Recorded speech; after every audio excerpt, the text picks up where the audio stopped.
اچھا، اس میں دوسری چیز تھی بیک گراؤنڈ کی، اس میں آپ بیک گراؤنڈ بھی ایڈ کر سکتے ہیں، ٹھیک ہے؟ مثلا آپ نے ایک فائل لی اور آپ اس کے پیچھے ایک بیک گراؤنڈ لگانا چاہ رہے ہیں، ٹھیک ہے؟ تو وہ بھی آپ یہاں سے بیک گراؤنڈ میں آئیں، ایڈ بیک گراؤنڈ، ٹھیک ہے؟ پہلے میں اس کو یہاں سے ریموو کرتا ہوں، دیکھتا ہوں کہ بیک گراؤنڈ اس بیک گراؤنڈ کو ریموو کر پائے گا یا نہیں۔ تو دیکھیں یہاں کہہ رہا ہے کہ Adobe Acrobat cannot find a background, کہ اس نے بیک گراؤنڈ نہیں ڈھونڈا، ٹھیک ہے؟ نہیں ڈھونڈ سکا، کیوں؟ کیونکہ یہ بیک گراؤنڈ جو پیچھے لگا ہوا ہے، اس لکھائی کے پیچھے جو یہ تصویر لگی ہے، یہ ڈیزائن، یہ میں نے ایم ایس ورڈ میں لگا کے یہاں اس کو پی ڈی ایف بنایا تھا، اس کو ایڈوب ایکروبیٹ میں نہیں لگایا تھا، اس لیے یہ یہاں پہ نہیں لگے گا، ٹھیک ہے؟ تو اس کے لیے آپ ایم ایس ورڈ کی کلاس دیکھ لیں کہ وہاں پہ کس طرح ہم بیک گراؤنڈ کو لگاتے ہیں اور کس طرح وہ کرتے ہیں، ٹھیک ہے؟ ابھی میں سمپل کوئی دوسری پی ڈی ایف لے لیتا ہوں، مثال کے طور پہ یہاں پہ اس پی ڈی ایف کو لے لیتا ہوں۔ یہ فائل دیکھیں، اب یہ مثال کے طور پہ ایک فائل ہے، ٹھیک ہے؟ ایک انوائس ہے، میں اس کے پیچھے بیک گراؤنڈ لگانا چاہ رہا ہوں، تو میں اس کو ایڈٹ کروں گا، ٹھیک ہے؟ ایڈٹ کر کے مور میں آئے، P D background, add background, ٹھیک ہے؟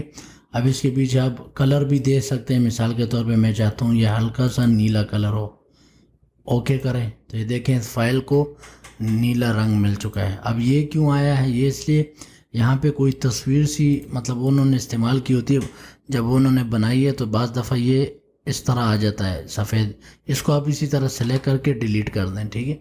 اور باقی جو ہے وہ یہ دیکھیں رنگ بدل گیا، بیک گراؤنڈ آپ نے چینج کر دیا۔ مطلب اس طرح اگر کسی ڈاکومنٹ کا آپ ڈیزائن لگانا چاہیں پی ڈی ایف پہ تو آپ اس طرح پیچھے ڈیزائن اس کے لگا سکتے ہیں، ٹھیک ہے؟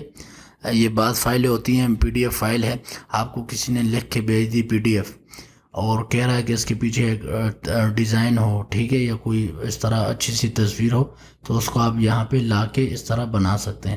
اب میں یہاں پہ بیک گراؤنڈ کر کے add background, replace background, کیونکہ میں نے پہلے لگایا اس لیے یہاں پہ ریپلیس کا بھی آپشن آ رہا تھا۔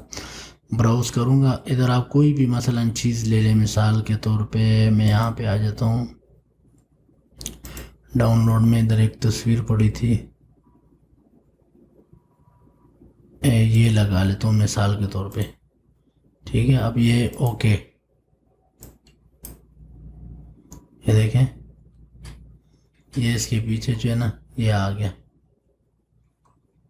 تو اس طرح مطلب یہ تو ابھی میں نے ویسے ہی آپ کو بتایا کہ کس طرح آپ کوئی تصویر یا کوئی ڈیزائن جو ہے کسی خط کے پیچھے لگا سکتے ہیں، لیکن وہ شرط یہ ہے کہ جو خط ہے، یہ جو پی ڈی ایف کی فائل ہے وہ ورڈ وغیرہ میں لکھی ہو، وہ اس طرح نہ ہو جس طرح ہم نے یہ پہلے یہ والی فائل کھولی تھی یہ حدیث کی، کہ اس طرح تصویریں نہ ہوں، اس کے پیچھے نہیں لگے گا کہ اس خط کے پیچھے لگ جائے، کیونکہ یہ تو تصویر ہے، اس کے پیچھے یہ نہیں لگا سکتا، ٹھیک ہے؟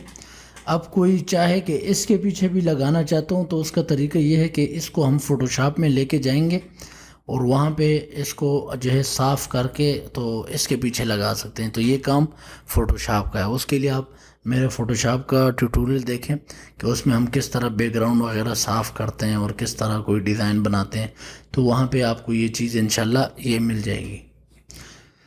تو آج کے لیے اتنا ہی، ملتے ہیں اگلے ٹیوٹوریل میں نئی کلاس کے ساتھ، تب تک کے لیے اللہ حافظ۔